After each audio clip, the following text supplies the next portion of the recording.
Young fella, what's your name? My name is Joey. People call me Styles. A lot of you know me. Some of you don't.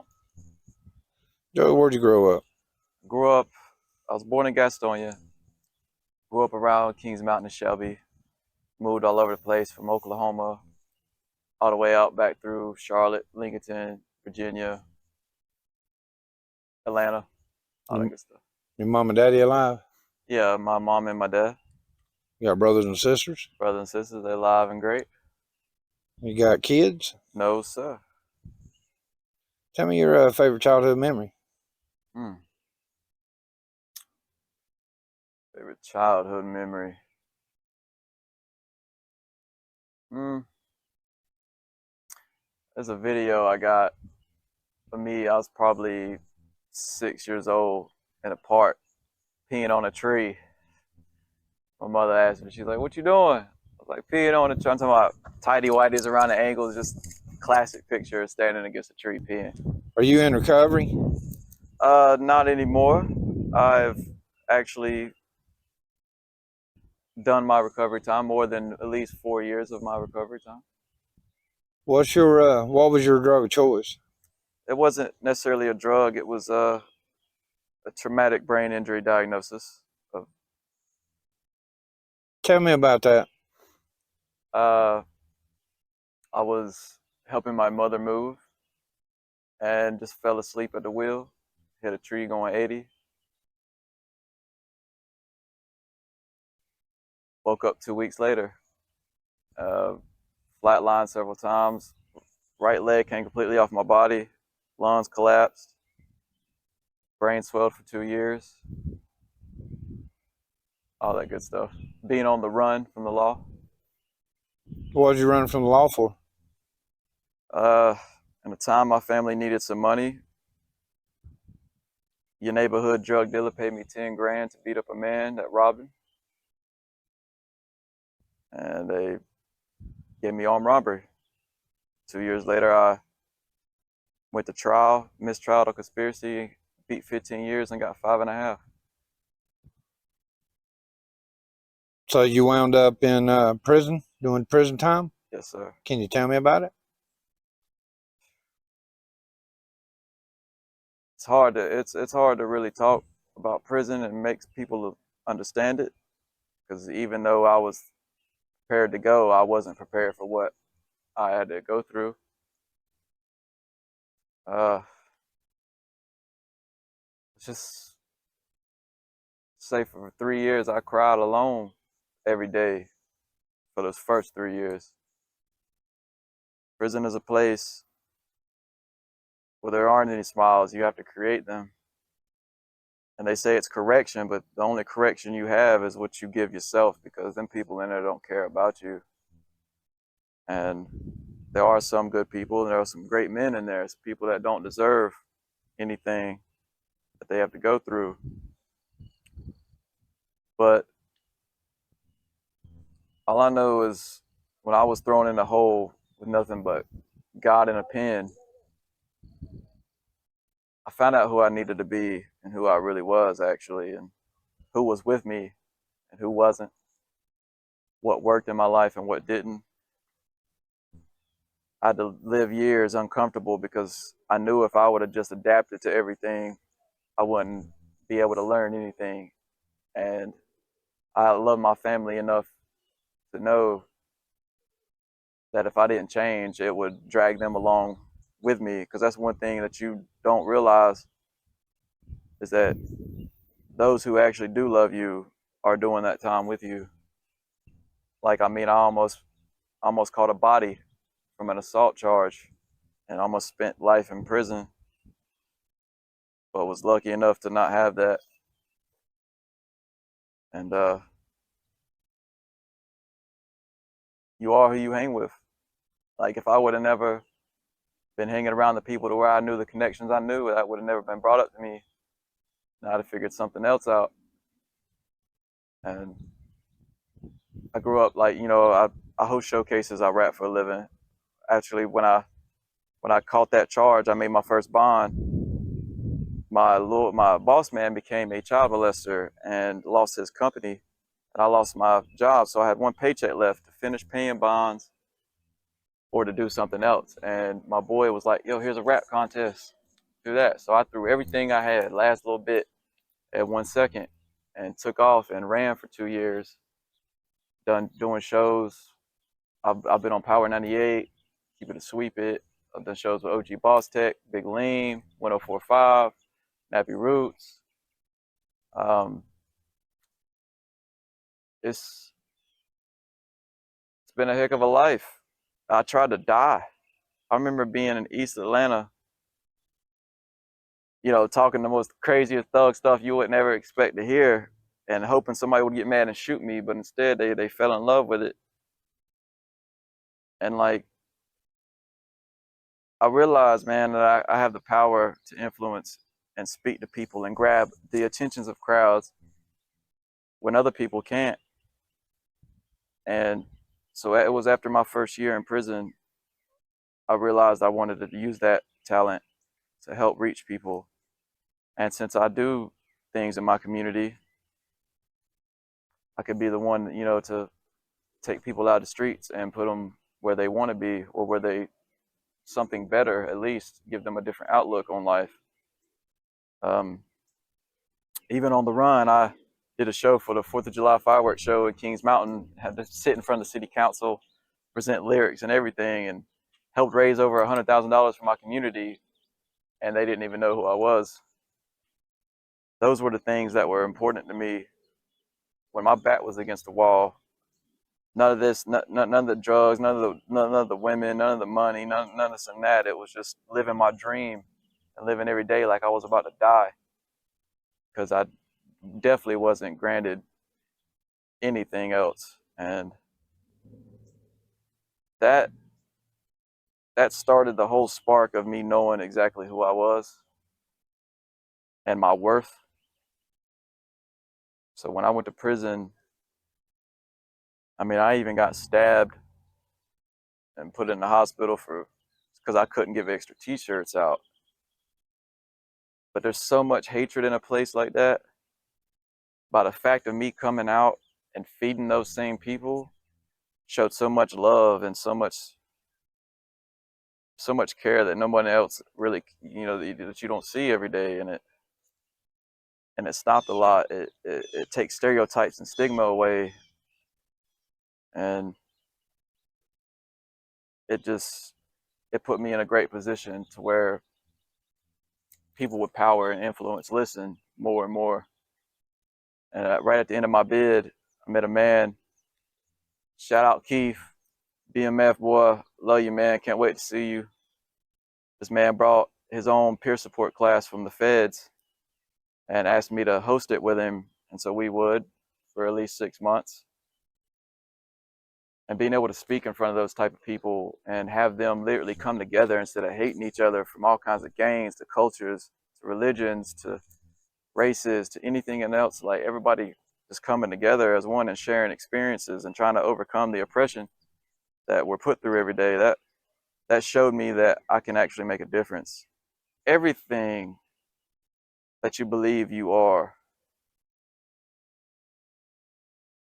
is technically a lie, unless you've been by yourself long enough to know exactly what you want and who you are. And I was spent in a hole, let's just say, for instance, 3 months I spent in a hole for assault on the police and didn't speak a word to another man. And I had nothing but God in my pen. And those things elevated when everything else faded. And my love for people grew because I would be daggum if I went through all that to help my family only to grow sour and of a hard heart. I knew there was something better, and I knew something was against me and not for me that was trying to make me feel that way. So I stood up against it for years and years and years until it became my natural daily thing, just to wake up and want to spread love every day instead of hatred. You wouldn't believe the effect it has on more than the person that you give a smile to. Say, I want to be a peer support specialist, and so that's what I did. I came home, got a job 2 days out, saved up enough money where I could quit my job and pay my bills and save and go to school, and became a peer support specialist. And as soon as I get my registrations back, I start looking for jobs, and like they're reaching out. It actually came through a friend of mine too, which was funny. I didn't know she was a NCPSS, but I didn't know what I was walking into, and I walk into a job that's at a detox facility to where technically I would be a CO, walking around doing rounds, helping pass out boxes and baskets of cigarettes and food and clothes, and I get to be the person that everyone locked down always hoped someone like me would fill that job. And instead of seeing, like, mind you, I saw and I heard all the awful things that them police did, saw the good things, and I got to also hear the complaints and what they wish people like that would do. So I'm very well informed to be in the position that God obviously just gave to me and gave me the chance to start helping for real.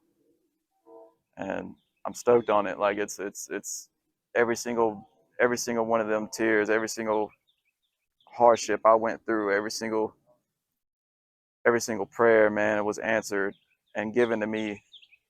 And what's funny, God made a song, well, a man made a song, and he said, God, but why don't you do something? And he said, I did, I made you.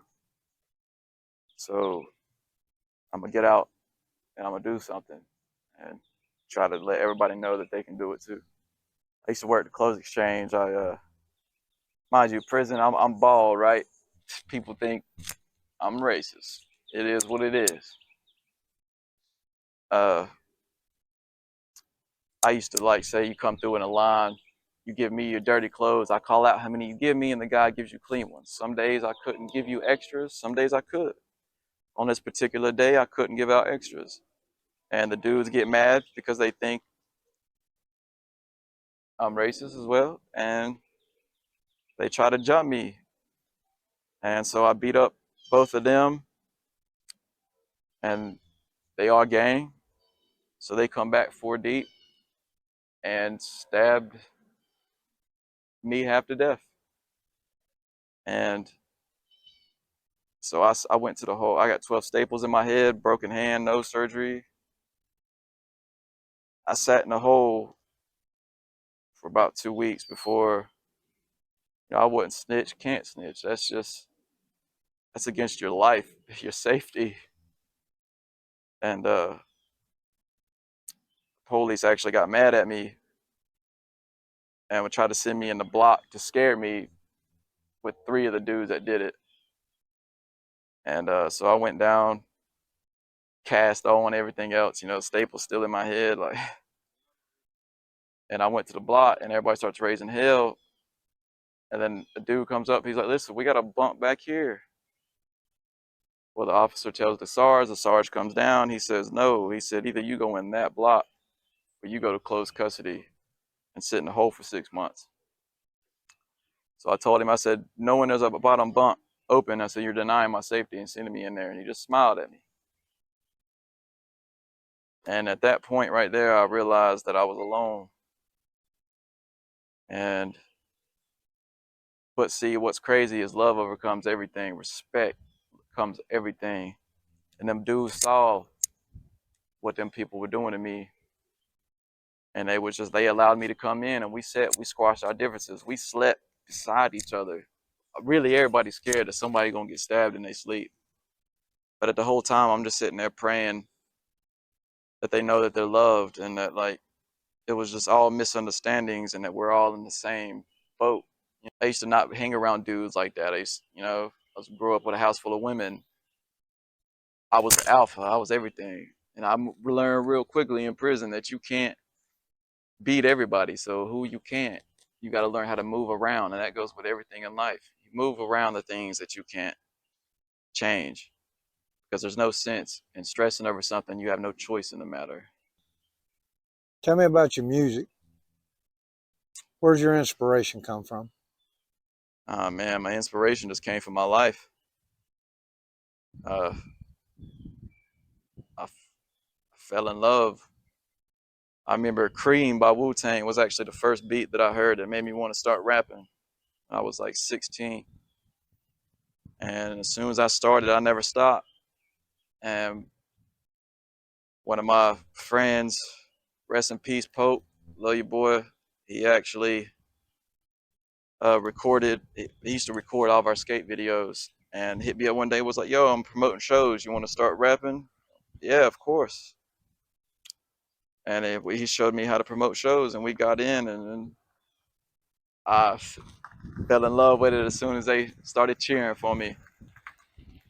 There's nothing better than that besides God.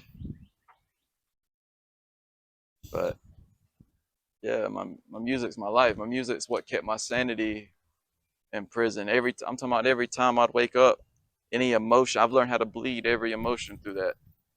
Most of them cool kids at your school, they're going to die, or they're going to go to prison, or they're going to become drug addicts and failures most of the time, because they rely on everybody else to give them what they need in their heart. If you have the courage to go for what you want, I made a thing that said success can only grow from the seed of courage planted in the heart's truest desire. No one else can do what you want like you can, and everybody else is doing what everyone else wants. Don't waste your time, don't waste your life caring to impress anybody else. Like, honestly, I never thought that I was going to be a rapper and actually have it incorporated in my life, period. But it did, and that's what my life is. Granted, I love mountains, I love yoga, I love skateboarding, I love all types of anything and everything. So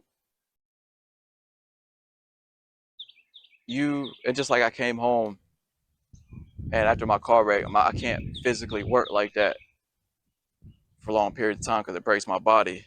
So now I get to do a job where I don't work a single day in my life because it's something I love, and it's something I had the courage to chase, instead of listening to everybody else tell me that why would you do this when you rap, or that you're just fresh out of prison and stuff like that and everything else. Like, how could you say you love people? And say I love people because I've woke up with blood on my hands, and that's prison calling me right there. It's them boys. Woke up with blood on my hands and still felt like that I would get more, and the only way to wipe that away was to help someone else. And then once all my debts were paid, that's when everything started just coming and coming, and blessing and blessings and blessings. And God is real. God is there. God is the only thing. The best way, if you're not even a religious person, the best way I can put God, I don't even want to put him in a small box. But whether there is or whether there isn't, all I know is when I spent years by myself with nothing, God was there for me. When my family couldn't be there for, God was there for me. Every decision I made bad, God was there for me. Every decision I made good, God was there with me. And it's just, there would be no point in love and hatred, the difference, if there wasn't a reason, if there wasn't a life after this. And I would rather keep reading my word and going by the word and going by God, because, and knowing that it helps benefit everything, and take that chance of nothing happening than take the chance of losing it all. Well, let's just start with the awareness of the mental wellness in our community. Mental awareness isn't just the mind or substance abuse or body. It's community, it's social, it's finances, it's religion, it's anything and everything, your thoughts,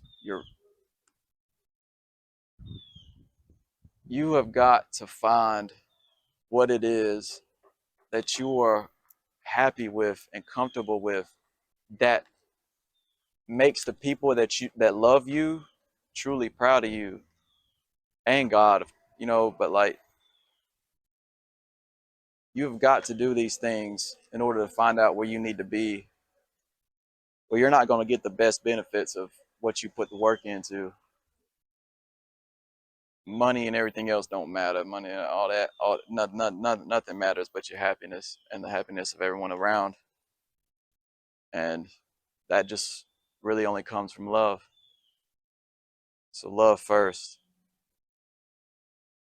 and make decisions off that. You'll be all right. My little brother, I appreciate this interview. No problem, man. Appreciate you. Amazing grace, how sweet the sound that saved a wretch like me. I once was lost, but now I'm found. Was blind, but now I see. 'Twas grace that taught my heart to fear, and grace my fears relieved.